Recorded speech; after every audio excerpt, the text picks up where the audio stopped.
ప్రభు అయిన యేసుక్రీస్తు నామంలో కూడి వచ్చిన దేవుని బిడ్డలైన మీకు అందరికీ నిండు మనస్సుతో వందనాలు చెల్లిస్తున్నాను. ఒకసారి రెండు చేతులు పైకెత్తి ప్రభువుకు మహిమను చెల్లించుదాం. హల్లెలూయా. ఈరోజు మట్టలాదివారం కదా? మట్టలాదివారమేనా? ఎందుకు నిన్న ఆదివారం పోయింది మట్టలాదివారం అనలేదు? అటుపోయిన ఆదివారం పోయింది. సంవత్సరానికి ఒకసారి మట్టలాదివారం వస్తుంది. ఎందుకంటే ఈరోజు యేసుక్రీస్తు ప్రభుల వారు గాడిద మీద కూర్చొని యెరూషలేములోకి వచ్చాడు. Praise the Lord. యేసు ప్రభు గాడిద మీద కూర్చొని వస్తున్నప్పుడు అనేక మంది ప్రజలు ఖర్జూరపు మట్టలు పట్టుకొని, ఒలీవ కొమ్మలు పట్టుకొని గాడిద మీద కూర్చొని వస్తున్న యేసుక్రీస్తు ప్రభుల వారికి స్వాగతం పలికారు. ఆయన కూర్చొని వస్తున్న గాడిద మీద బట్టలు వేశారు. రోడ్డు వెంట, దారి వెంట బట్టలు పరిచారు, కొమ్మలు పరిచారు. ఈరోజు యేసుక్రీస్తు ప్రభుల వారు యెరూషలేములోకి ప్రవేశించిన దినం.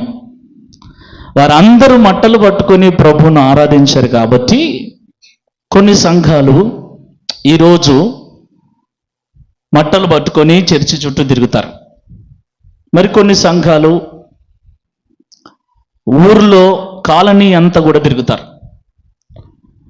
రకరకాలుగా ఆయా సంఘాలు ఈ దినాన్ని ఆచరిస్తారు. అయితే మన సంఘం ఏర్పడిన దినము నుండి మనం ఏ మట్టలు పట్టుకోలేదు, ఏ మట్టలతో ఊరేగలేదు. ఎందుకంటే ఆ రోజు వాళ్ళు మట్టలు పట్టుకోవడానికి యేసుప్రభు ఉన్నాడు. ఈరోజు మనం మట్టలు పట్టుకొని ఊరేగడానికి పాస్టర్లు తప్ప యేసయ్య లేడు. అర్థమవుతుందా? ఇప్పుడు ఊరేగించాలంటే మీరు ఎవరిని ఊరేగించాలి? అందుకే కొంతమంది యేసుప్రభు లేడు కాబట్టి పాస్టర్లను ఊరేగించంటారు. సో మన ఎలియజర్ మినిస్ట్రీలో ఆ పద్ధతి లేదు. మనం ఊరేగించాల్సింది యేసయ్యను. కాబట్టి ఊరేగింపులు లేవు, కానీ ఈ దినము యొక్క ప్రాముఖ్యతను మనం ప్రతి సంవత్సరము ధ్యానం చేస్తూ ఉన్నాం. Praise the Lord. యేసు ప్రభు గాడిదనెక్కి వచ్చాడు. మనకు తెలుసు, శిష్యుల్ని ఇద్దరిని పిలిచి మీ దగ్గరలో ఉన్నటువంటి బేతనియాకు వెళ్ళి, బేత్పగేకు వెళ్ళి కట్టబడి ఉన్నటువంటి గాడిదను దాని పిల్లను తీసుకొని రండి అని ప్రభు చెప్పినప్పుడు, ఎవరైనా ఎందుకు విప్పుతున్నారంటే ఇవి ప్రభువుకు కావలసి ఉన్నవని చెప్పండి, తోడుకొని పంపిస్తారని చెప్తే వాళ్ళు వెళ్ళారు. ఆయన చెప్పినట్టే తీసుకొని వచ్చాడు. ఇంకా యేసుప్రభు దాని మీద కూర్చొని వచ్చాడు. ఈరోజు జరిగిన ఒక ప్రాముఖ్యమైన విషయాన్ని నేను చాలాసార్లు చెప్పాను. అయితే ఈరోజు మరింత లోతుగా ఆ విషయాన్ని ధ్యానం చేయాలని ఆశపడుతున్నా. ఆ సందర్భాన్ని మనం చదువుకుందాం. మత్తయి సువార్త 21వ అధ్యాయం 1వ వచనం నుండి మనకు ఆ వచనాలు కనపడతాయి. చదువుదామా? 1వ వచనం నుండి 12వ వచనం వరకు, 13వ వచనం వరకు. మత్తయి సువార్త 21వ అధ్యాయం 1వ వచనం నుండి 13వ వచనం వరకు. యెరూషలేమునకు సమీపించి ఒలివ చెట్ల కొండ దగ్గర ఉన్న బెత్పగేకు వచ్చినప్పుడు యేసు తన శిష్యులలో ఇద్దరిని చూచి, మీ ఎదుటనున్న గ్రామమునకు వెళ్ళుడి. వెళ్ళగానే కట్టబడి ఉన్న ఒక గాడిదయు దానితోనున్న ఒక గాడిద పిల్లయు మీకు కనబడును. వాటిని విప్పి నా యొద్దకు తోలుకొని రండి. ఎవడైనను మీతో ఏమైనను అనిన ఎడల అవి ప్రభువునకు కావలసి ఉన్నవని చెప్పవలెను. వెంటనే అతడు వాటిని తోలి పెట్టునని చెప్పి వారిని పంపెను. ప్రవక్త వలన చెప్పబడినది నెరవేరునట్లు ఇది జరిగెను. అదేమనగా, ఇదిగో నీ రాజు సాత్వికుడై గాడిదను భారవాహక పశువు పిల్ల అయిన చిన్న గాడిదను ఎక్కి నీ ఎద్దుకు వచ్చుచున్నాడని సియోను కుమారితో చెప్పుడి. చెప్పుడి అనున్నది. శిష్యులు వెళ్ళి యేసు తమకాజ్ఞాపించిన ప్రకారము చేసి ఆ గాడిదను దాని పిల్లను తోలుకొని వచ్చి వాటి మీద తమ బట్టలు వేయగా ఆయన బట్టల మీద కూర్చుండెను. జన సమూహంలోను అనేకులు తమ బట్టలు దారి పొడుగున పరిచిరి. కొందరు చెట్ల కొమ్మలు నరికి దారి పొడుగున పరిచిరి. జన సమూహములలో ఆయనకు ముందు వెళ్ళుచుండిన వారును వెనుక వచ్చుచుండిన వారును, దావీదు కుమారునికి జయము, ప్రభు పెరట వచ్చువాడు స్తుతింపబడునుగాక, సర్వోన్నతమైన స్థలములలో జయము అని కేకలు వేయుచుండిరి. ఆయన యెరూషలేములోనికి వచ్చినప్పుడు పట్టణమంతయు ఈయన ఎవరో అని కలవరపడెను. జన సమూహము ఈయన గలిలయలోని నజరేతు వాడగు ప్రవక్త అయిన యేసు అని చెప్పిరి. యేసు దేవాలయంలో ప్రవేశించి క్రయ విక్రయములు చేయు వారినందరినీ వెళ్ళగొట్టి రూకలు మార్చి వారి బల్లలను గువ్వలమ్మ వారి పీఠములను పడద్రోసి, నా మందిరము ప్రార్థనా మందిరం అనబడును అని వ్రాయబడి ఉన్నదని, అయితే మీరు దానిని దొంగల గుహగా చేసడి వారనను. ఇది ఈరోజు వర్తమానం. యేసు ప్రభు గాడిద మీద కూర్చొని ఊరేగుతూ అలాగ యెరూషలేము అంతా తిరిగి ఎక్కడికి వెళ్ళాడు? మందిరంలోకి వెళ్ళాడు. మందిరానికి ఎందుకు వెళ్తాం మనం? నాకు ఇంగ్లీష్ రాదు. ఎందుకు వెళ్తాం మందిరానికి? మీరు మందిరానికి ఎందుకు వెళ్తారండి? ఎందుకు వచ్చారండి మందిరానికి? ఎందుకు వచ్చారు? దేవునికి ప్రార్థన చేసుకోవడానికి, దేవుణ్ణి ఆరాధించడానికి వెళ్తాం. అందరూ అందుకే వెళ్తారు కదా. యేసు ప్రభు కూడా మందిరానికి వెళ్ళాడు. ఎందుకు వెళ్ళాడు? ఎవరైనా వెళ్ళేది ఎందుకు? ప్రార్థన చేసుకోవటానికి, వాక్యమును బోధించటానికి. బోధకుడైతే యేసు ప్రభుకు అలవాటు ఏంటంటే వారి సమాజ మందిరములలో ఆయన బోధించుచూ ఉండేవాడని రాయబడింది. యేసు ప్రభు మందిరానికి వెళ్ళాడు ప్రార్థన చేసుకోవటానికి. యేసు ప్రభు మందిరానికి వెళ్ళాడు అక్కడ ఉన్నవారికి దేవుని వాక్యం అందించడానికి. అయితే యేసు ప్రభు మందిరానికి వెళ్ళేసరికి మందిరం అంతా ఎలా ఉంది? అక్కడ ఏ ప్రార్థనలు జరగట్లేదు, ఏ వాక్యోపదేశము జరగట్లేదు. కానీ ఏం జరుగుతుంది మందిరంలో? గుర్తుపెట్టుకోండి, బైబిలు మన కొరకు దేవుడు రాసి ఇచ్చిన పుస్తకం కాబట్టి ఆదికాండం 1వ అధ్యాయం 1వ వచనం నుండి ప్రకటన గ్రంథం చివరి అధ్యాయం చివరి వచనం వరకు ఈ వాక్యాలన్నీ మనకే. చెప్పండి, ఇప్పుడు అందరి చేత పట్టుకొని చూపియండి. నా చేతిలో ఉన్న ఈ బైబిల్ గ్రంథం దేవుడు నా కొరకు రాసి ఇచ్చినది. ఈ బైబిల్లోని ఆదికాండం 1వ అధ్యాయం 1వ వచనం నుండి ఈ బైబిల్లోని ప్రకటన గ్రంథం చివరి అధ్యాయం చివరి వచనం వరకు దేవుడు నా కొరకే రాసి ఇచ్చాడు. ఇంకా అనుమానాలన్నీ పక్కన పెట్టండి. ఇప్పుడు వాక్యంలోకి వెళ్దాం. మందిరానికి ప్రార్థన చేసుకోవటానికి వెళ్తాం. అయితే యేసు ప్రభు మందిరానికి వెళ్ళినప్పుడు ఆ మందిరములో ప్రార్థన చేసుకునేటువంటి వాతావరణమే లేదు. ఆరాధన జరుగుతున్న దాఖలాలు లేవు. యేసు ప్రభు ఎంతో ఆశతో మందిరానికి వెళితే అక్కడ ఏం జరుగుతుంది? మందిరంలో ఏం జరుగుతుంది? మందిరంలో ఏం జరగాలి? ప్రార్థనలు జరగవలసిన మందిరంలో వ్యాపారం జరుగుతుంది. ఏం జరుగుతుంది? ఒకసారి ఆలోచించండి. మనమున్నాం, ఈ మందిరంలో నేను సేవకుణ్ణి, ఈ మందిరానికి చాలా డబ్బులు పెట్టిన నేను మీకంటే ఎక్కువ, కాబట్టి ఈ మందిరంలో ఎక్కువ భాగం నాదే అని నేను ఈ మందిరంలో వ్యాపారం చేసినాను అనుకో, అర్థమవుతుందా? కుందేళ్ళు పెట్టుకొని, పొట్టేళ్ళు పెట్టుకొని, నాటుకోళ్ళు పెట్టుకొని, ఎక్కడ? మందిరంలో. ఏమంటారు మీరు? అవును, నాదండి. ఎవరు ఒప్పుకున్నా ఒప్పుకోకపోయినా నేను దండికి పెట్టిన డబ్బులు దీనికి, అవునా కాదా? దండికి పెట్టినోనికి ఏముంటుంది? మీరే చెప్పాలి, ఏముంటుంది? దండికి ఇచ్చినోనికి, దండికి పెట్టినోనికి హక్కు ఉంటుంది, అధికారం ఎక్కువ ఉంటుంది. కాబట్టి వాడు ఏం చేసినా చెల్లుతుంది కదా? చెల్లుతుందా?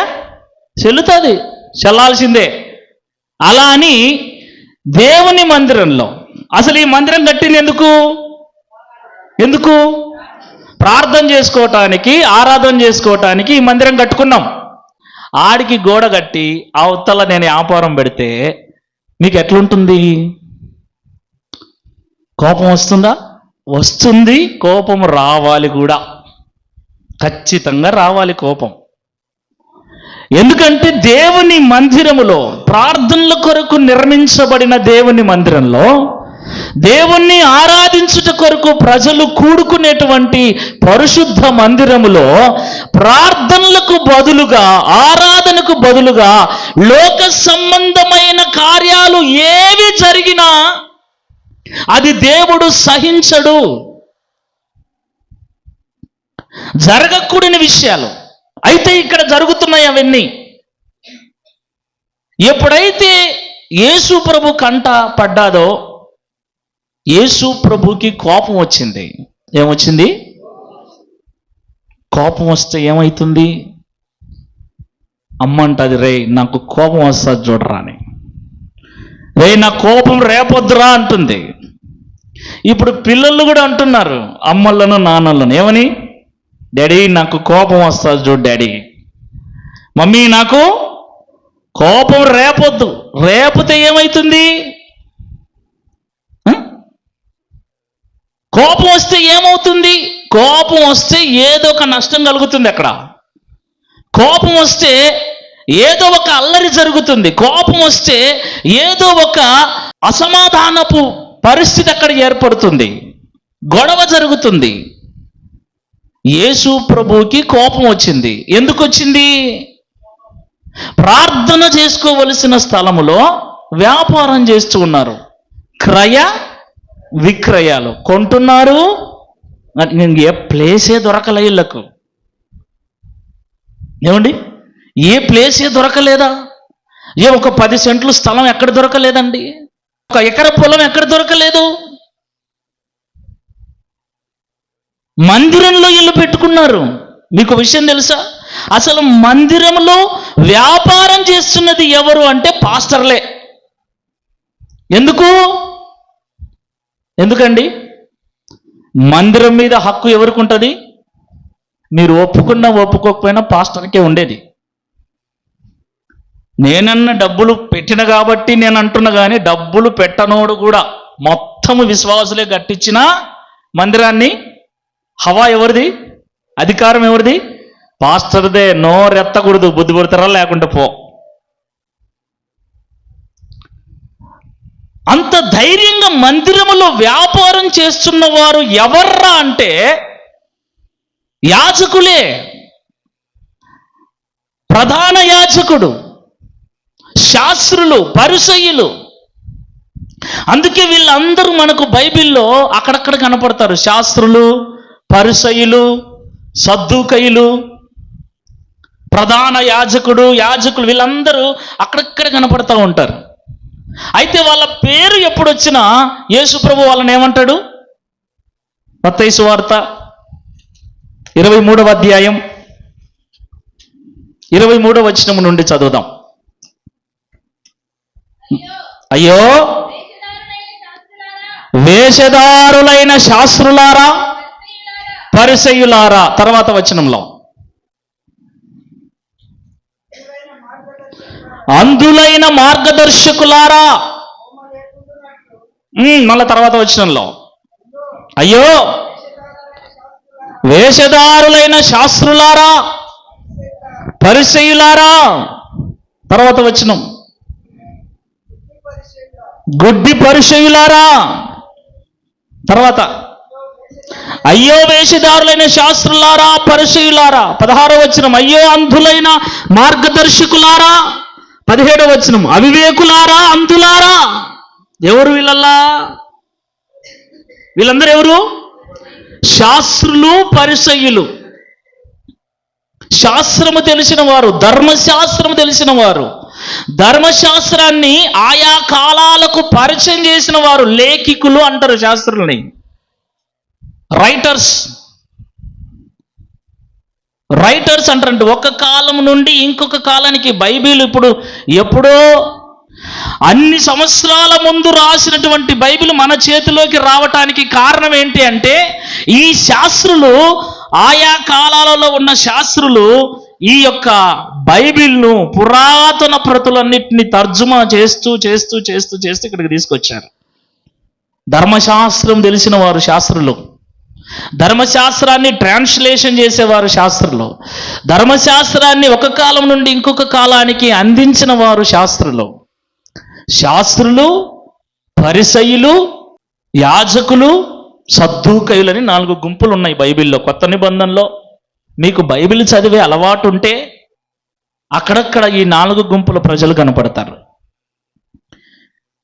ఈ 4 గుంపుల ప్రజలు కలిసి, ఈ 4 గుంపులు మెయిన్. ఇంకా మిగతా వారందరూ ప్రజలు. ఈ 4 గుంపులు యాజకులలో, ప్రధాన యాజకులలో వీళ్ళందరూ ఉంటారు. వీరు అక్కడ వ్యాపారం చేస్తున్నారు. వాళ్ళ దగ్గర ప్రజలు పోయి కొనాలి. యాన్నో బయట కొని నువ్వు దేవునికి, అప్పట్లో పాప పరిహారార్థ బలి, సమాధాన బలి, అర్పణలు దేవునికి ఇచ్చేవాళ్ళు. పాపం చేస్తే బలి ఉండేది, అపరాధం చేస్తే ఒక బలి ఉండేది. అయితే వీరేం చేసేవాళ్ళంటే, మీరు బయటకు తీసుకొని వచ్చిన పొట్టేళ్ళు పవిత్రమైనవో కావో, మీరు బయట కొనుక్కొని వచ్చిన కోళ్ళు పవిత్రమైనవో కావో, మీరు బయట ఎవరి దగ్గరనో అన్యుల దగ్గర కొనుక్కొని వచ్చిన వాటిని తీసుకొని వచ్చి దేవునికి ఎందుకు మీరు బలిస్తారు? కాబట్టి దేవునికి మీరు బలి ఇయ్యాలంటే మా దగ్గరే కొనాలి. అర్థమవుతుందా? ఇప్పుడు యాన్నో అంగట్లో తీసుకొని వస్తే నూనె బాటిల్కు ప్రార్థన చేయరు కొంతమంది పాస్టర్లు. వాళ్ళ దగ్గర ఉన్న నూనె బాటిలే కొనాలా. ఎందుకు? అన్యులమ్మే నూనె బాటిలు అపవిత్రమైంది, సేవకుడమ్మే ఆయిల్ బాటిలు పవిత్రమైంది. అందుకే అది 50 రూపాయలు ఉంటే ఇది పవిత్రమైంది కాబట్టి 150 ఉంటుంది. అర్థమవుతుందా? శాస్త్రులు, పరిసయ్యులు ప్రజలను, యూదులను, దేవునికి అర్పణలు, దేవునికి బలి అర్పణలు తీసుకుని వచ్చేటువంటి యూదుల దగ్గర ఆ నియమాన్ని పెట్టారు. దేవునికి పవిత్రమైనవి ఇవ్వాలి. లేవియ కాండము, నిర్గమ కాండము, ద్వితీయోపదేశ కాండాలలో మనకు బలులకు ఎలాంటి పవిత్రమైన గొర్రెలు, పొట్టేళ్ళు కావాలో, ఎంత పవిత్రమైన అర్పణలు కావాలో దేవుడు నియమాలు పెట్టాడు. అయితే బయట దేవుణ్ణి ఎరగని ప్రజల మధ్యన వారు పెంచేటువంటి వాటిని తీసుకొని రావటం వల్ల అవి పవిత్రంగా ఉండవు. మేమైతే వీటిని ప్రత్యేకంగా పెంచి పవిత్రంగా చూసుకొని పవిత్రంగా పెడతాము కాబట్టి దేవునికి పవిత్రమైనవే ఇవ్వాలి. కాబట్టి మీరు బయట కొనకుండా మా దగ్గరే కొనాలన్న నియమాన్ని పెట్టి అక్కడ ఇక్కడ పెంచకుండా మందిరంలోనే పెంచుతున్నారు వీళ్ళు. ఎందుకంటే మందిరంలో అయితే పవిత్రంగా పెరుగుతాయని. ఎవరు చెప్పారు ఇది? శాస్త్రులు, పరిసయ్యులు. బలి ఇవ్వమని ఎవరు చెప్పారు? ఎవరు చెప్పారు? పాప పరిహారార్థ బలి ఇవ్వమని ఎవరు చెప్పారు? దేవుడు. బలులన్నీ పెట్టింది పాత నిబంధనలో దేవుడే. దేవుడు పెట్టిన ఆ బలి కార్యక్రమాన్ని వీరికి లాభదాయకంగా మార్చుకోవటానికి ఆనాడు ఉన్నటువంటి యూదా ప్రజలను మోసము చేసేటువంటి పద్ధతిలో ఈ శాస్త్రులు, ఈ పరిసయ్యులు, ఈ సద్దూకయులు వీరందరూ కూడా మందిరములో క్రయ విక్రయాలు. అందుకే అక్కడ మనకు చూస్తే గువ్వలమ్ము వారిని ఏమమ్ముతున్నారు? గువ్వలు తీసుకొని రావాలి. కుష్టు వ్యాధి పోయిన వాడికి ఒక అర్పణ ఉంది, పాపం చేసిన వానికి ఒక అర్పణ ఉంది, కుటుంబం అంతటికి ఒక అర్పణ ఉంది. రకరకాల అర్పణలు తీసుకొని రావాలి. పేదవాడైతే ఏ రకమైన అర్పణ తీసుకొని రావాలి, డబ్బున్నవాడైతే ఏ అర్పణ తీసుకురావాలో కూడా నియమాలు ఉన్నాయి. వీటన్నిటినీ ప్రజలకు వినిపించి మీరు బయట నుంచి కాదు లోపల నుంచే తీసుకురావాలి అని మందిరాన్నే వ్యాపారపు టిల్లుగా మార్చారు. ఈ విషయము దేవునికి చెప్పండి నచ్చలేదు. అందుకే ఏం చేశాడు అక్కడ? ఇందాక చదువుకున్న మత్తయి సువార్త 21లో ఏం చేశాడు? యేసు దేవాలయములో ప్రవేశించి క్రయ విక్రయములు చేయువారందరినీ వెళ్ళగొట్టి రూకలు మార్చువారి బల్లలను గువ్వలమ్ము వారి పీఠములను పడద్రోసి నా మందిరము ప్రార్థనా మందిరం అనబడునని వ్రాయబడి ఉన్నది, అయితే మీరు దానిని దొంగల గుహగా చేశారు. అసలు దేవుని మందిరాన్ని వ్యాపారపు టిల్లుగా మార్చేంత ధైర్యం వారికి ఎలా వచ్చింది? ఇప్పుడు నేను మందిరంలో వ్యాపారం చేయాలంటే నాకు ఒక ధైర్యం ఉండాలి. ఆ ధైర్యం నాకు ఎట్లా వస్తుంది? ఏమండి, ఎలా వస్తుంది నాకు ఆ ధైర్యం? నాకు ఆధారం ఏంటి? చేయకూడని కార్యాలు దేవాలయంలో జరిగించటానికి నాకు హోప్ ఏంటి? యేసు ప్రభువు 5వ వచనంలో, ఇదిగో నీ రాజు సాత్వికుడై గాడిదను భారావాహక పశువు పిల్ల అయిన చిన్న గాడిదను ఎక్కి నీ యొద్దకు వచ్చుచున్నాడని సియోను కుమారుతో చెప్పుడి అని ప్రవక్త పలికాడు. ఏ ప్రవక్త? జకరియా ప్రవక్త పలికాడు.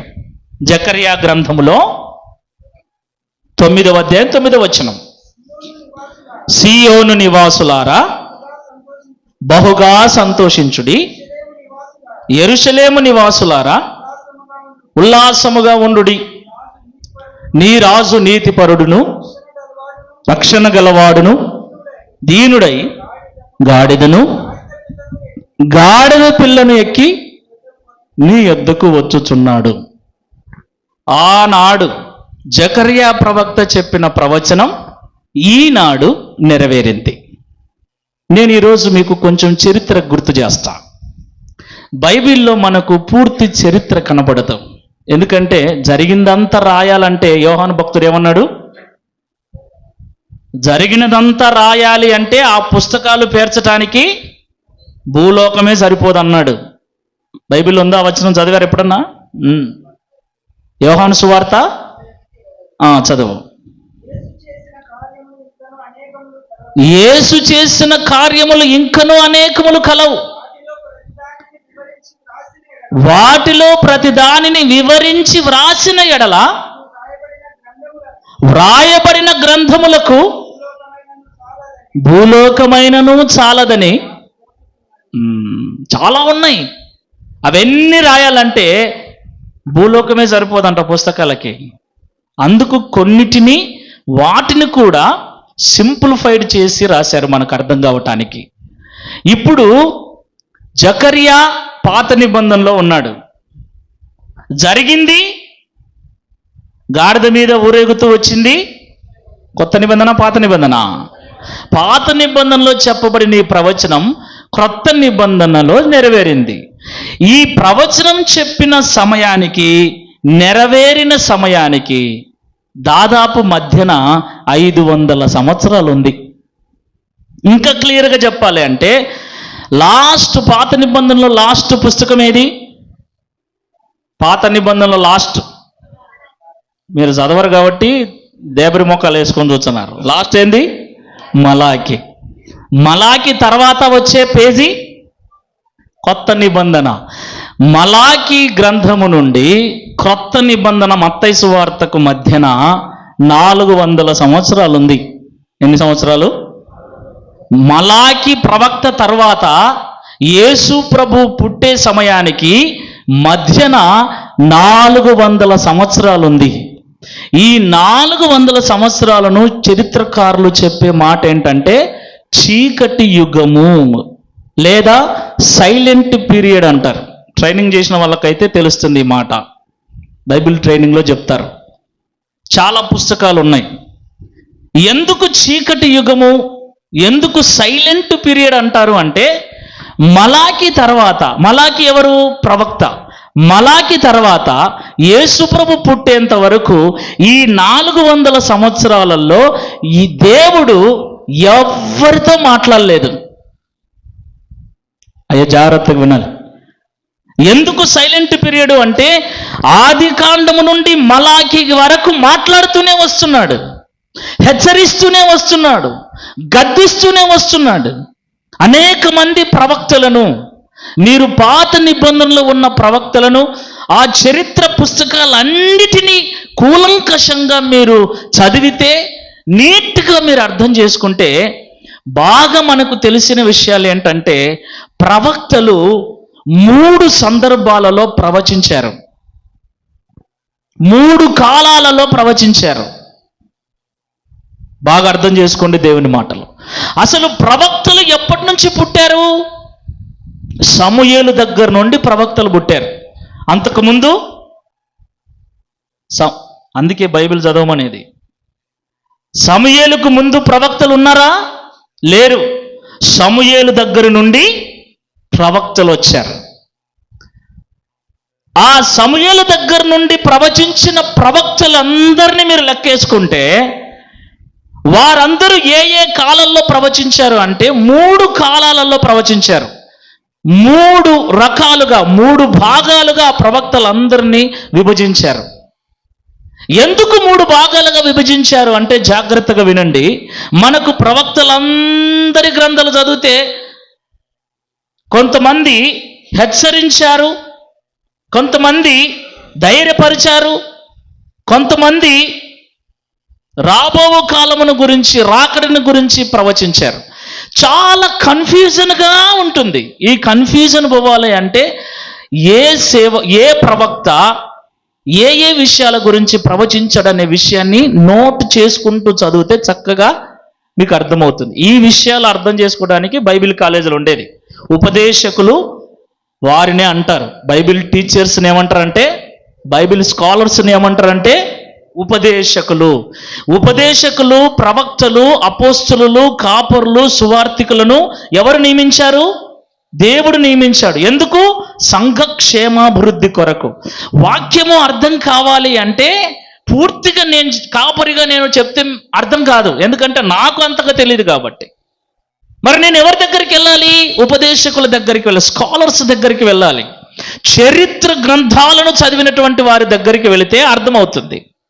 ట్రైనింగ్ చేయనంత వరకు నాకు కూడా బైబిల్ క్లియర్గా అర్థం కాలేదు, ఏదో చదువుకునేవాడిని. అయితే ఎప్పుడైతే నేను ట్రైనింగ్ చేశానో నాకు కొన్ని విషయాలు తెలిసాయి. ఏంటివి? ప్రవక్తలు ఉన్నారు, ఈ ప్రవక్తలు ప్రవచించారు. అయితే ప్రవక్తలు ప్రవచించిన ప్రవచనాలు 3 కాలాలలో ప్రవచించారు. ఏంటి 3 కాలాలు? బాగా గుర్తుపెట్టుకోండి. మనకు తెలుసు, ఇశ్రాయేలు ప్రజలు ఐగుప్తుకు బానిసలుగా వెళ్ళారు. తర్వాత మోషే ద్వారా విడిపించబడ్డారు. ఎక్కడికి వచ్చారు? పాలు తెనులు ప్రవహించే దేశం అంటే యెరూషలేముకు వచ్చారు, కనానుకు వచ్చారు.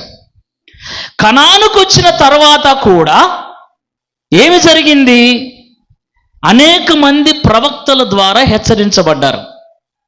ఏ విధంగా హెచ్చరించబడ్డారు అంటే, చాలా మంది దేవుణ్ణి మర్చిపోయారు. ఐగుప్తు శ్రమల నుండి విడిపించిన దేవుణ్ణి మర్చిపోయారు. కనాను యాత్రల్లో యుద్ధాలు చేసి వారికి విజయాన్ని ఇచ్చిన దేవుణ్ణి మర్చిపోయారు. బానిసలుగా బ్రతుకుతున్న వారికి శ్రేష్టమైన దేశం ఇచ్చిన దేవుణ్ణి మర్చిపోయారు. అందుకే మర్చిపోయిన ప్రజలకు తనను తాను గుర్తు చేసుకుంటూ అనేక మంది ప్రవక్తలను దేవుడు పంపించాడు. అలాగ దేవుణ్ణి గుర్తు చేసిన, దేవుని కార్యాలు గుర్తు చేసిన ప్రవక్తలు కొంతమంది అయితే, ఎంత గుర్తు చేసినా, ఎంత దేవుని వైపు వాళ్ళ మనసు మళ్లించాలని చూసినా ఈ దుర్మార్గపు మనస్సు కలిగినటువంటి ఈ యూదులు చాలామంది దేవుని ప్రవక్తల మాట వినకుండా, దేవుని వైపు తిరగకుండా పదే పదే దేవునికి వ్యతిరేకమైన కార్యాలు చేయటం ద్వారా దేవుడు మరికొంతమంది ప్రవక్తలను పంపించాడు. మీరు దేవుని మాట మీరు వినట్లేదు, దేవునికి మీరు లోబడట్లేదు, మీకు మేలు చేసిన దేవుణ్ణి మీరు మర్చిపోయారు, మిమ్మల్ని శ్రమల నుండి విడిపించిన దేవుణ్ణి మర్చిపోయారు, నిజ దేవుణ్ణి ఆరాధించవలసిన మీరు విగ్రహ పూజలకు అలవాటు పడిపోయారు, అన్యుల జోలికి వెళ్ళకూడదంటే అన్య స్త్రీలను మీరు వివాహం చేసుకొని వారి దేవతలకు ధూపం వేస్తున్నారు, మీరు చెడిపోయారు, ఇకనైనా మారండి అని హెచ్చరించే ప్రవక్తలను కొంతమందిని పంపించాడు.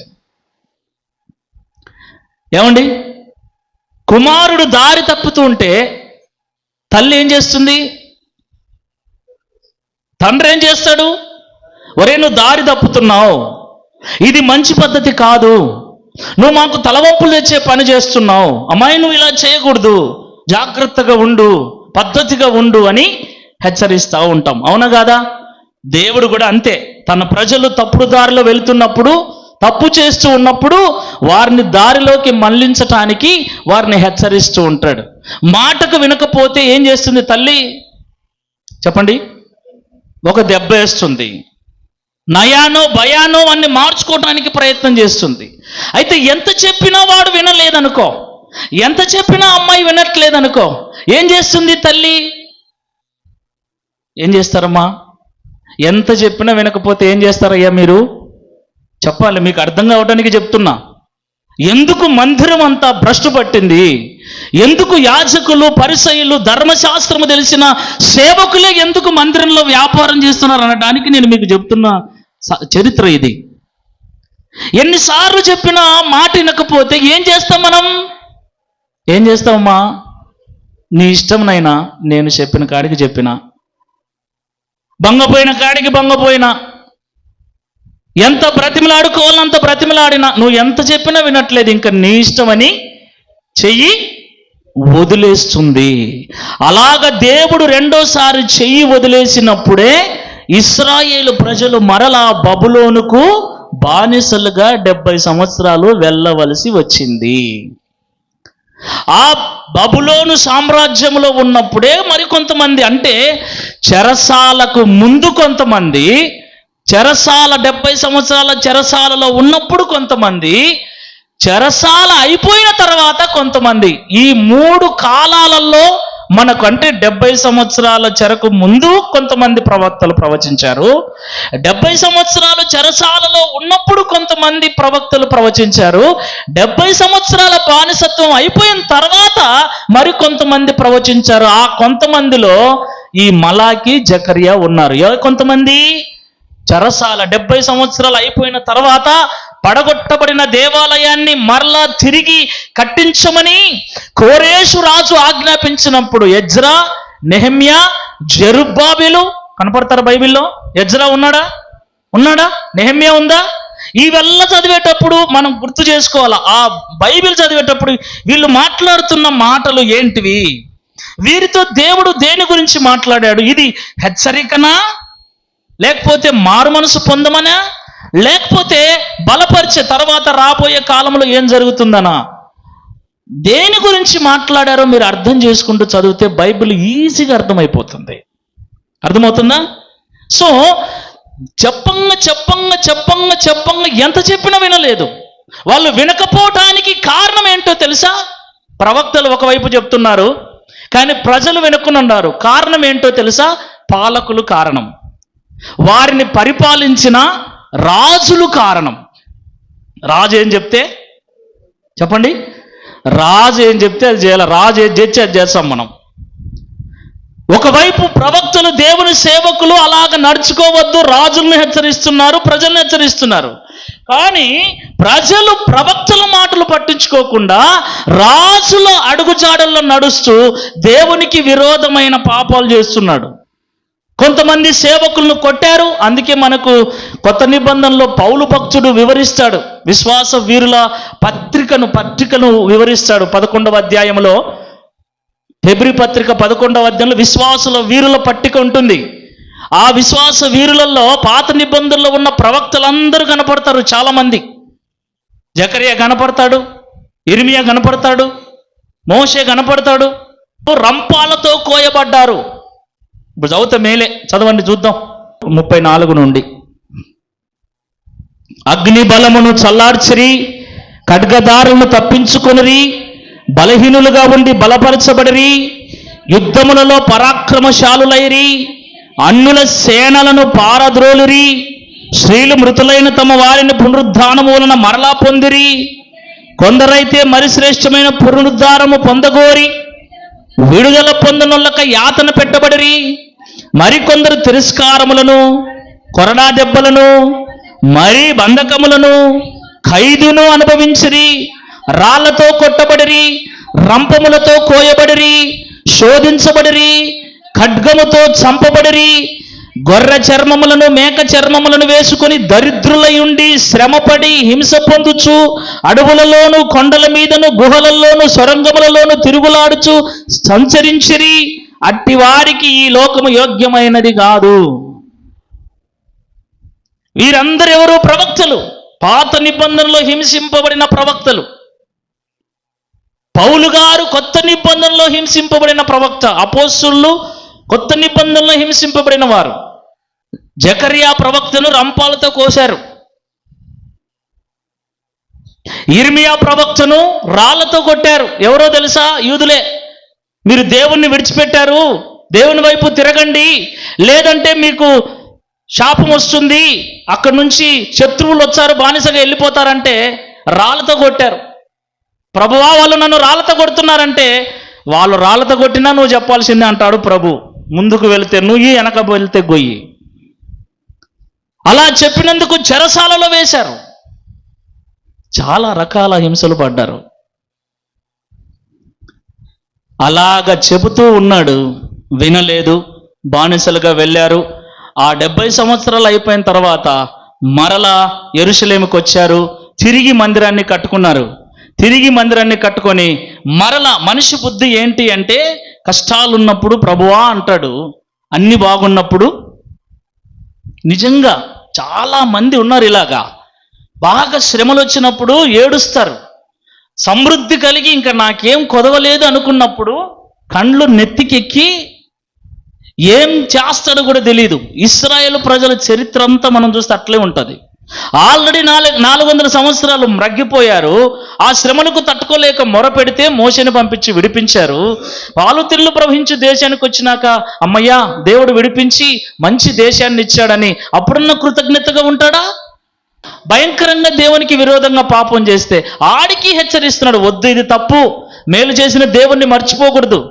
మీ కొరకు అనేక యుద్ధాలు చేసి అనేక మంది ప్రాణాలు తీసి మీకు ఇచ్చిన ఈ దేశాన్ని కృతజ్ఞతగా మీరు చూసుకోవాలంటే దేవునికి వ్యతిరేకంగా కార్యాలు చేశాడు. ఏం చేస్తాడు? తప్పు చేస్తే ధర్మశాస్త్రం అదే చెప్తుంది, తప్పు చేసిన వానికి శిక్ష. అంతే. తప్పు చేశారు, 70 సంవత్సరాలు శిక్షను అనుభవించారు. మరలా అక్కడ మొరపెట్టారు. దానియేలు అక్కడే మొరపెట్టాడు.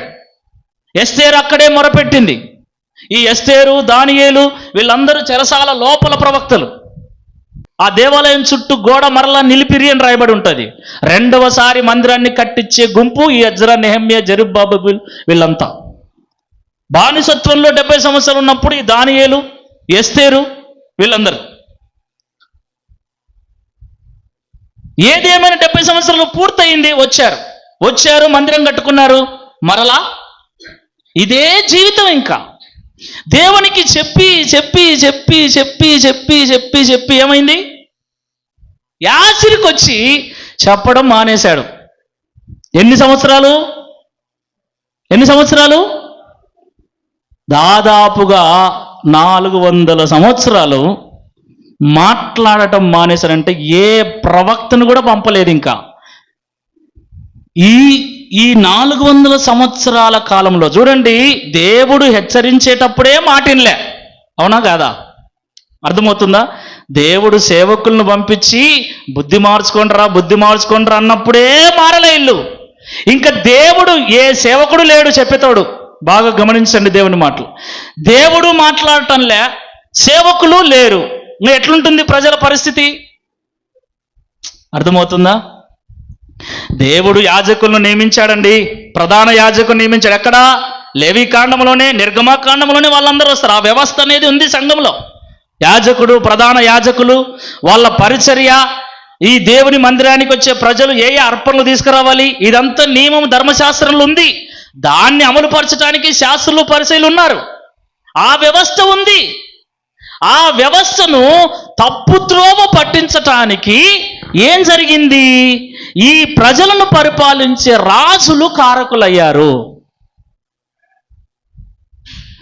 మనిషి మనస్తత్వం మంచిని అలవాటు చేసుకోవటం కంటే చెడును తొందరగా అలవాటు చేసుకుంటాడు.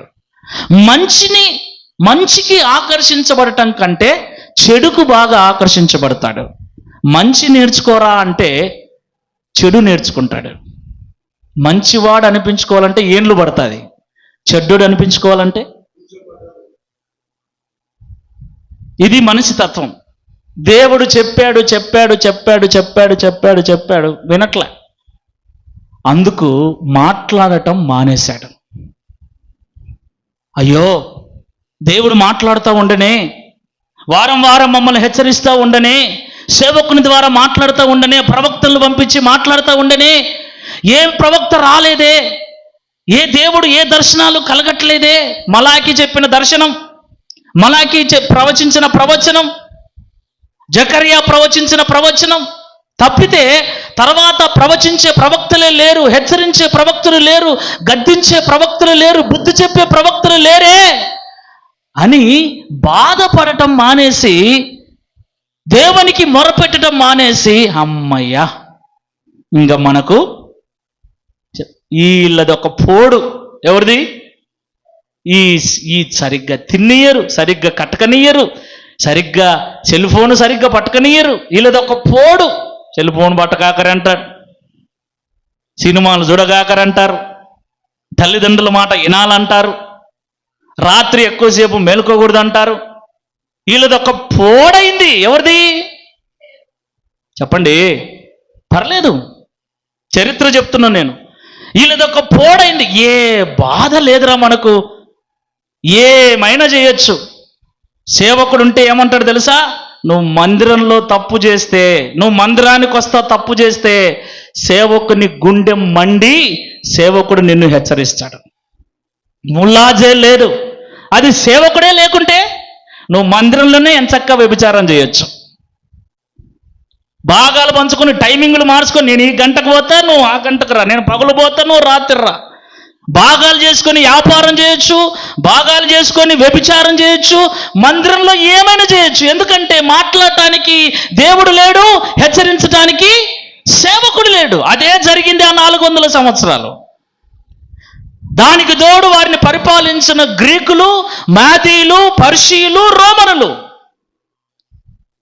బబులోను సామ్రాజ్యం అంతా చెరసాలకు వెళ్ళిపోయింది. తర్వాత మాదీయ పర్షియ సామ్రాజ్యం, గ్రీకు సామ్రాజ్యం యేసుప్రభు పుట్టే సమయానికి రోమా సామ్రాజ్యం పరిపాలనలో ఉంది.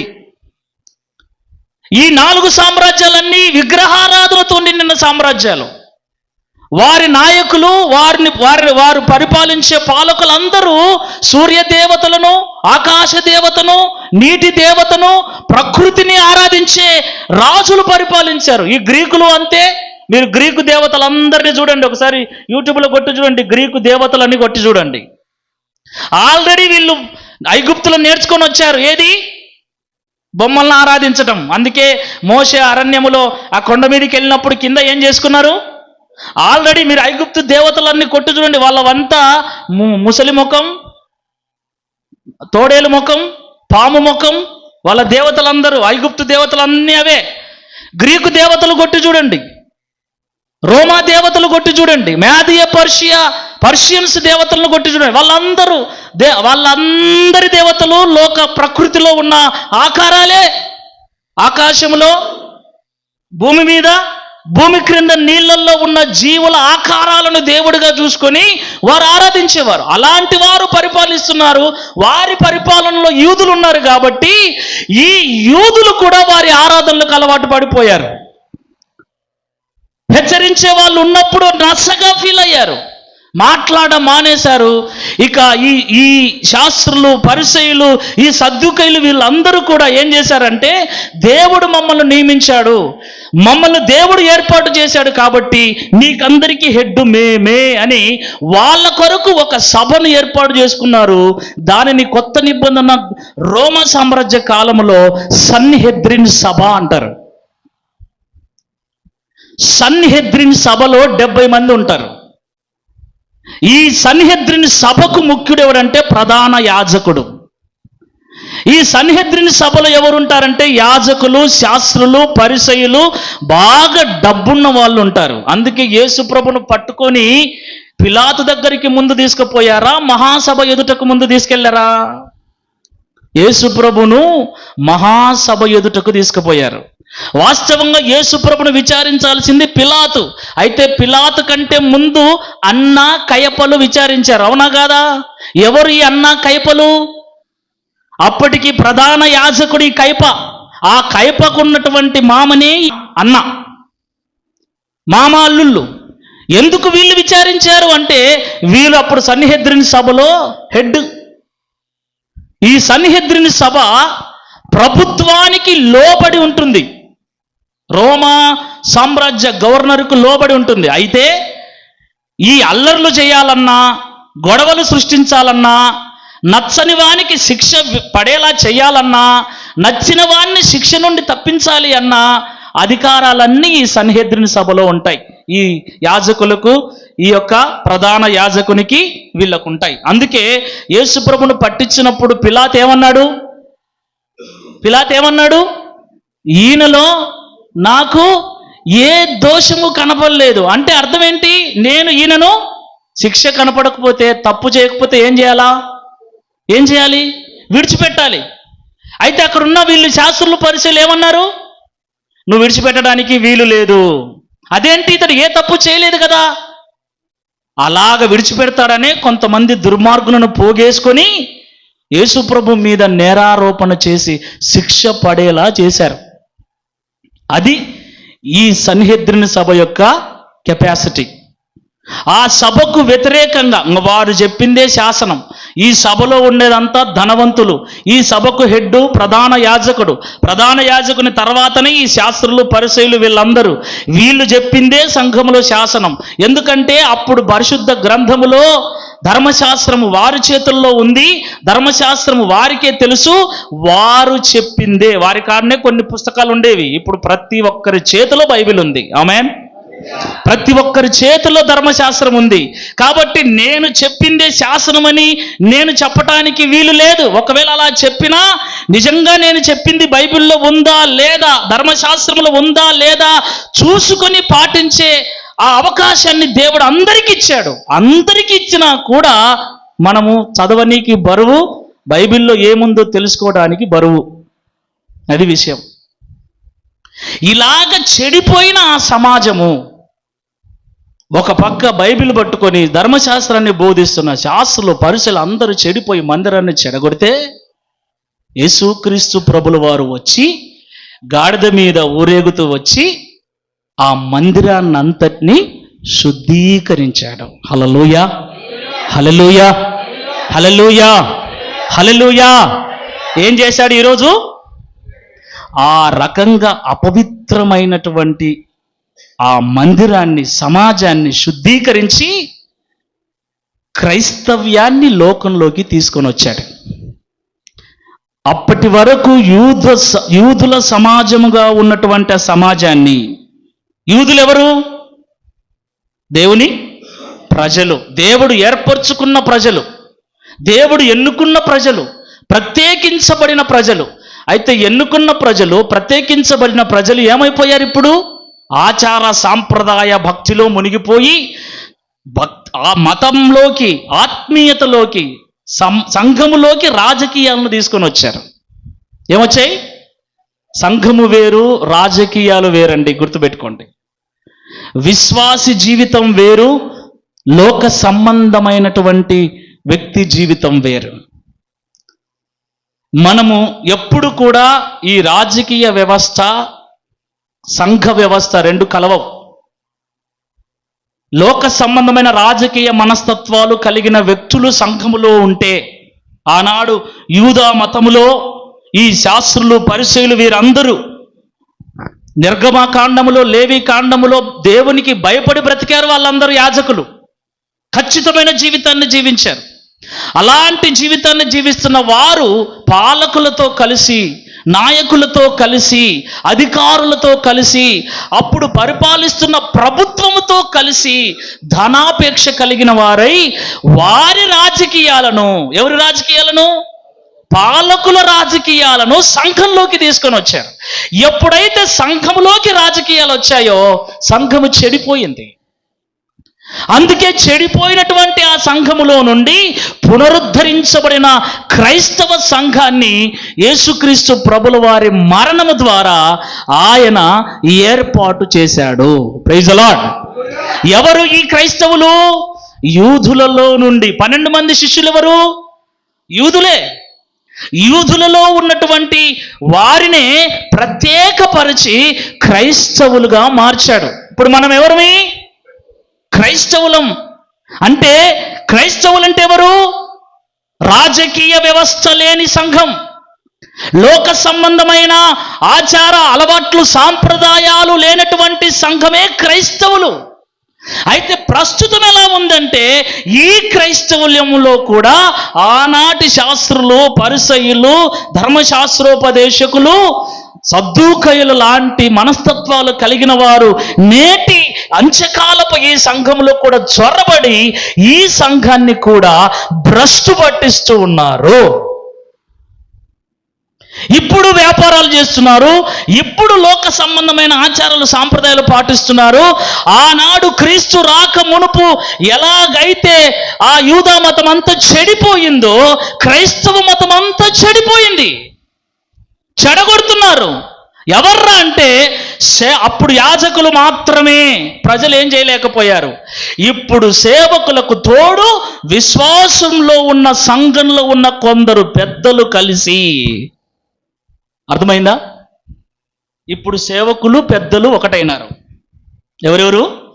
సంఘములో కొందరిని పెద్దలను వాళ్ళే పెట్టుకొని, వాళ్ళకు నచ్చిన వాళ్ళను పెట్టుకొని, ఈ సేవకుడు చెప్పింది వాళ్ళు వినాలి, వాళ్ళు చెప్పింది ఈ సేవకుడు వినాలి.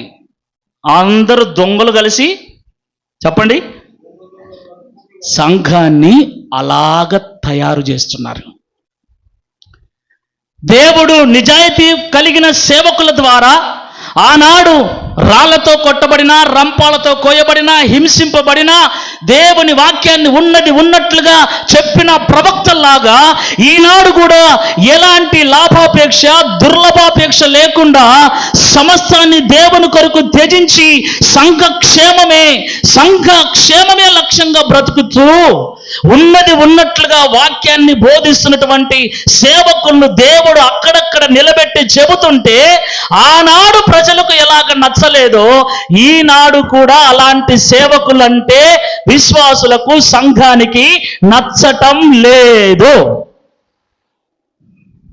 ఆనాడు ప్రవక్తలు ఎలా నసగా ఫీల్ అయ్యారో, ఏంద్రా వీళ్ళు బాగా మాంసం కోసుకొని తినేయరు, పండగ వచ్చింది కదా శుభ్రంగా రంగులు కొట్టుకుందామంటే రంగులు కొట్టుకునేయరు, ఏదో మనకు తెలిసినట్లుగా ఊరేగించుకుందామంటే ఊరేగించుకోరు, ప్రతి సాట అడ్డం వేస్తున్నారు బ్రేక్ కట్టల్లాగా. మాటికి రోడ్డు మీద బ్రేక్ కట్ట అడ్డం వచ్చిందనుకో ఎట్లుంటుంది? ఎవర్రా ఇది అడుక్కొకటి వేసినారు. బ్రేక్ కట్టలు ఎన్నుంటే చెప్పండి అంత మంచిది. మనం అనుకుంటే ఏంద్రయుడు పని పాట లేకుండా అడుగడుగున వేసారు. ఆ బ్రేక్ కట్ట వేసింది నీ క్షేమం కోసమే. ఈనాడు నమ్మకం కలిగిన దైవ సేవకులు వాక్యము ద్వారా నిన్ను గద్దిస్తూ, హెచ్చరిస్తూ, బుద్ధి చెబుతూ నీ బ్రతుకు మార్చుకో, నీ గుణం మార్చుకో, నిన్ను సరి చేసుకొని చెబుతున్నారు అంటే కారణం ఏంటి? ఆనాడు యాజకులాగా మేము చేయలేమా? ఆనాడు ప్రవక్తలాగా మిమ్మల్ని మెప్పించి, ఒప్పించి మీ ద్వారా లాభాన్ని మేము ఆర్జించలేమా?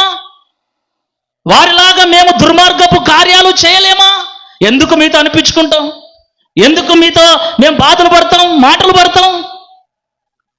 గుర్తుపెట్టుకోండి, మీరు ఆశ్చర్యపడితే, మారటానికి మీకు మనస్సు లేకపోతే దేవుడు చెప్పి చెప్పి చెప్పి చెప్పి ఆనాడు సైలెంట్గా ఉన్నట్లు ఈనాడు కూడా సైలెంట్గా ఉంటే ఏమవుతుంది? అందుకే చివరి అధ్యాయం బైబిల్లో, ప్రకటన గ్రంథములో చివరి అధ్యాయములో 10-11 చదివి తర్వాత కిందికి వద్దాం. మరియు అతడు నాతో ఈలాగు చెప్పెను, ఈ గ్రంథమందున్న ప్రవచన వాక్యములను ముద్ర వేయవలదు, కాలము సమీపమై ఉన్నది, అన్యాయము చేయువాడు అన్యాయము చేయని వదిలిపెట్టవాన్ని, అపవిత్రుడైన వాడు ఇంకనూ అపవిత్రుడుగానే ఉండని, నీతిమంతుడు ఇంకనూ నీతిమంతుడుగానే ఉండని, పరిశుద్ధుడు ఇంకనూ పరిశుద్ధుడుగానే ఉండనిమ్ము. ఇదిగో త్వరగా వచ్చుచున్నాను, వాని వాని క్రియల చొప్పున ప్రతి వానికిచ్చుటకు నేను సిద్ధపరిచిన జీతము. ఫైనల్ వర్డ్స్ అయిపోయి దాని తర్వాత ఏం లేవు. ఏమంటున్నాడు లాస్ట్? ఎంత చెప్పినా వినట్లేదన్నయ్యా, ఎంత చెప్పినా వినట్లేదండి. ఎంత చెప్పినా వినట్లేదంటే దేవునికి నేను చెప్తుంటా, ఎంత చెప్పినా వినట్లేదు, నా మీదనే తిరగబడతా ఉన్నారని. విననుల గురించి అంతేగా చెప్పేది. ఎంత చెప్పినా మా వాడు వినకున్నాడండి. మా వాడికి ఎంత చెప్పినా, మా ఆయనకి ఎంత చెప్పినా, దేవుడు ఏమంటున్నా అంటే చెప్పి చెప్పి చెప్పి చెప్పి నీకు యాసిరికి వచ్చిందే? అవును ప్రభువా, యాసిరికి వచ్చింది. దేవుడు ఏమంటున్నా అంటే ఉండని. ఏమంటున్నాడు? వదిలే. వాడు పాపం చేస్తున్నాడా, మానకక్కున్నాడా, వదిలే. వాడు దుర్మార్గునిగా ఉన్నాడా, వదిలేయి. నీతిమంతునిగా ఉన్నాడా, ఉండని. పరిశుద్ధునిగా ఉన్నాడా, ఉండని. ఇంకా నువ్వు మానుకో. చెప్పడం మానేయి. చెప్పి చెప్పి చెప్పి ఎవరికైనా ఎన్నిసార్లని, నాకైనా ఎన్నిసార్లండి చెప్పండి. నేను మనిషినేగా, నేను దేవుని సన్నిధిలో ప్రార్థన చేస్తూ నిజంగా చెప్తున్నా. ఈరోజు ఎందుకు సండే స్కూల్ మానేసామంటే, మేము చెబుతా ఉన్నాం ఏమని అంటే, డ్యాన్సులు వేయకూడదు, పిల్లలు అల్లరితో కూడిన ఆటపాటలో జోలికి వెళ్ళకూడదు, తల్లిదండ్రులకు లోబడి ఉండాలి, బూతులు మాట్లాడకూడదు, ఇవన్నీ చెప్తుంటాం మేము. అయితే పిల్లలకు నచ్చలే. మేము సండే స్కూల్ పెట్టినప్పుడు 35 మంది వచ్చేవాళ్ళు. ఎంతమంది? 35 మంది. ఇప్పుడు ఎంతమంది అయ్యారంటే 5 మంది అయినారు. వాళ్ళు కూడా ఇంతళ్ళు ఇంత ఒక ఇద్దరు పిల్లలు, నా బిడ్డ ఒక అమ్మాయి అంత ఎత్తుంటారు. మిగతా వాళ్ళందరూ వాళ్ళు ఊరికి చాక్లెట్లు బిస్కెట్లు తినుకుంటూ కూర్చోయింటారు. ఏమైందిరా విషయం అంటే, మానుకున్నోళ్ళు చెప్పేది ఏంటంటే వాళ్ళది తొక్కలో చర్చి. ఏం రాకున్నామంటే వాళ్ళదేంది తొక్కలో చర్చి, డ్యాన్స్ వేయగాకంటారు. అబద్ధాలు చెప్తుంది ఆ అత్త, డ్యాన్స్ వేయగాకని బైబిల్లో దావీదే డ్యాన్స్ చేసింటే వాడు అంటున్నాడు. ఏమి నచ్చలే? పద్ధతిగా ఉండర్రా అంటే నచ్చలే. మేము ఎగరాలా, డ్యాన్స్ వేయాలా, అల్లరితో కూడిన ఆటపాటలు వద్దు, పరిశుద్ధంగా పెరగండి, వినయ విధేయతలతో పెరగండి, జాగ్రత్తగా పెరగండి అనే మాటలు పిల్లలకు నచ్చలేదు. దాదాపుగా సంవత్సరం సంధి మేము చెబుతూనే ఉన్నాం. కానీ వాళ్ళకి ఆ మాటలు నచ్చలేదు. అందుకు ప్రభు సన్నిధిలో ప్రార్థన చేస్తే ప్రభు అన్నాడు వాళ్ళను. అంతేనా? చెప్పకుంటే మాది తప్పు అవుతుంది. వ్యభిచారం గురించి విన్నారు, జారత్వం గురించి విన్నారు, అబద్ధాల గురించి విన్నారు. 20 ఏండ్ల సంధి నేను చెబుతూనే ఉన్నా, మీరు వింటూనే ఉన్నారు. ఏం చేయాలి ప్రభువా చెప్పావు కదా. అందుకు ఈరోజు సండే స్కూల్ వచ్చినా కానీ లేదు పోరాన్నం. ఎందుకు లేదు? ఇంకా మీకు అవెల్లా వివరించాల్సిన అవసరం లేదు, మాకు ఓపిక లేదని చెప్పినాము. Praise the Lord. Hallelujah, hallelujah. దేవుడే మాట్లాడటం మానేశాడు. ఎన్నేళ్ళు? దేవునికి యాసిరికి వచ్చి మాట్లాడడం మానేసినప్పుడు నేనేదో మిమ్మల్ని ఉద్ధరించాలని, నేనేదో మిమ్మల్ని మార్చాలని, నేనేదో మిమ్మల్ని నిలబెట్టాలని నేనెందుకు గొంతు చించుకోవాలా? గొంతు చించుకొని చెప్పిందే నువ్వు మారాలా లేదా మానకాల? నాకేం అవసరం? మారితే మారు, లేకుంటే లేదు. నేను చెప్పాల్సిన విషయాలన్నీ చెప్పేసిన మీకు, అవునా కదా?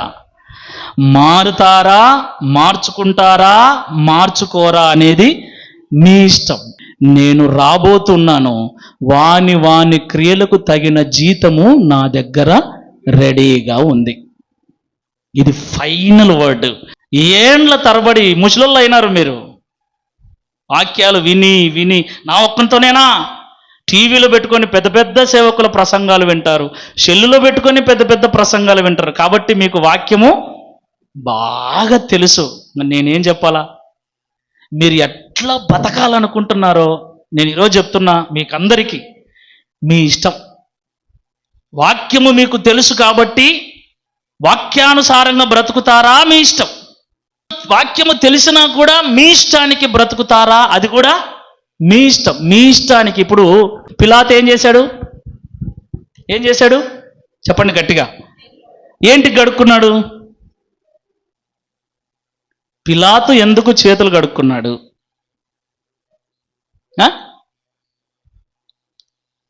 పిలాతు హృదయంలో ఏముందంటే యేసుప్రభును, చెప్పండి, యేసుప్రభు నీతిమంతుడు, ఈయన ఏ తప్పు చేయలేదు, ఈయన ఏ పాపం చేయలేదు, కాబట్టి ఈయనను వదిలేయాలని పిలాతు ఫిక్స్ అయ్యాడు.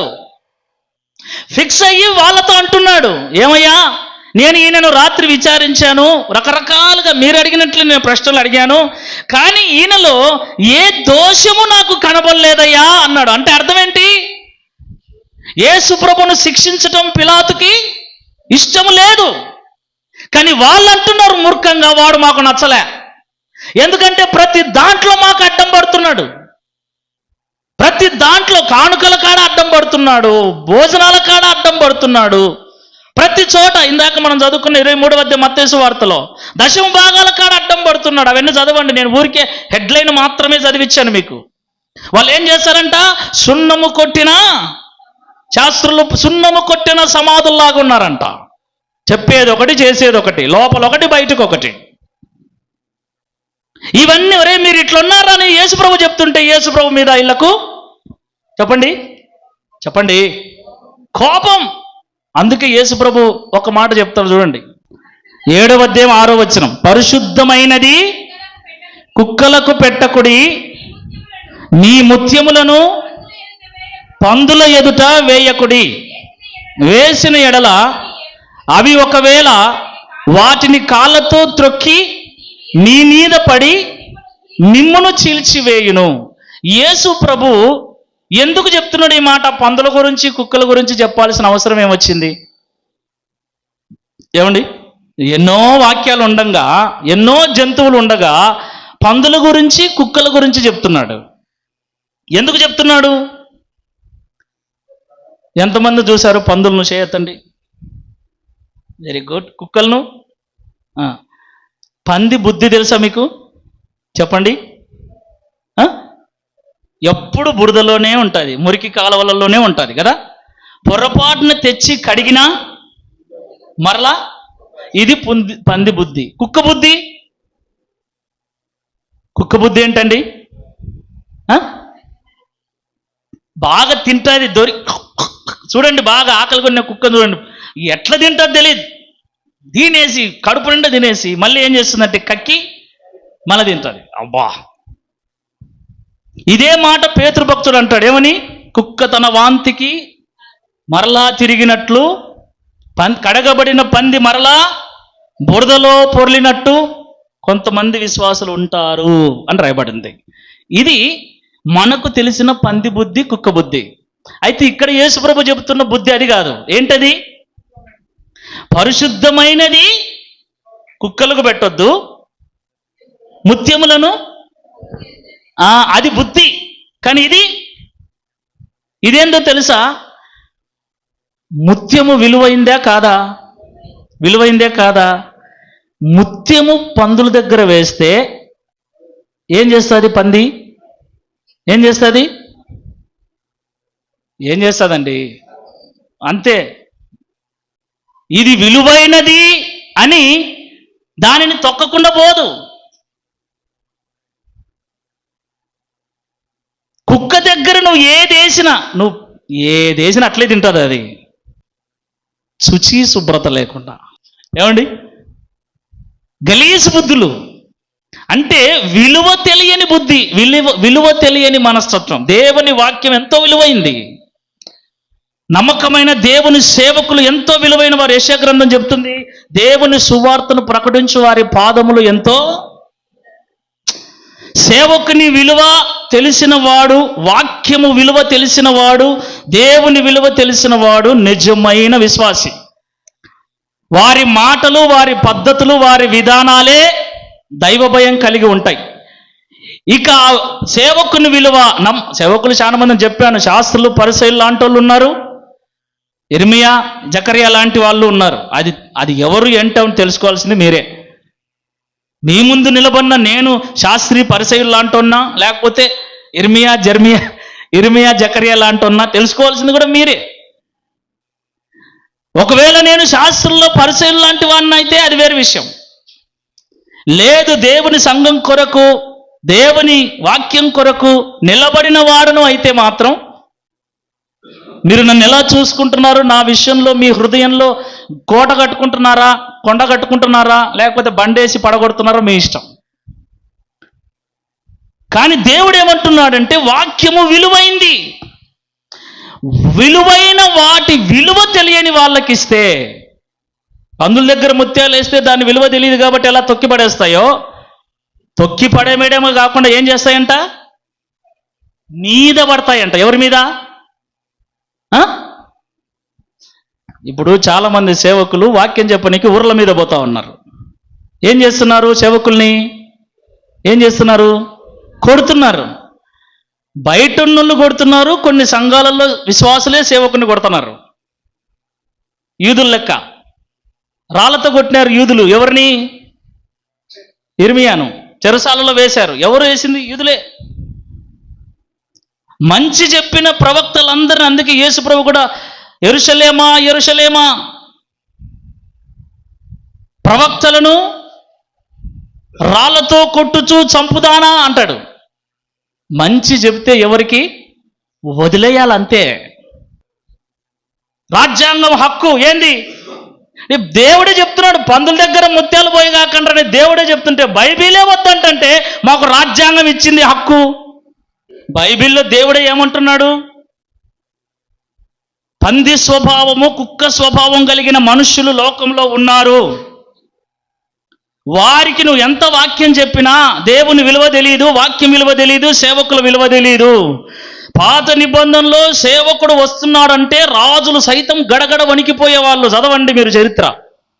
కానీ ఇప్పుడు సేవకుడు అంటే కుక్క కంటే హీనం, బిచ్చగాని కంటే హీనం. అంత హీనంగా చూడబడుతున్న ఈ దినాలలో నువ్వు సంఘంలో మొరిగినా లాభం లేదు, బయట మొరిగినా లాభం లేదు. ఆడ రాళ్ళే, ఈడ రాళ్ళే. అందుకే దేవుడు ఏమంటున్నాడంటే ఎట్లా ఉండాలనుకున్నతోని అట్లా ఉండనిరా నైనా, నేను వస్తున్నాను అంటున్నాడు.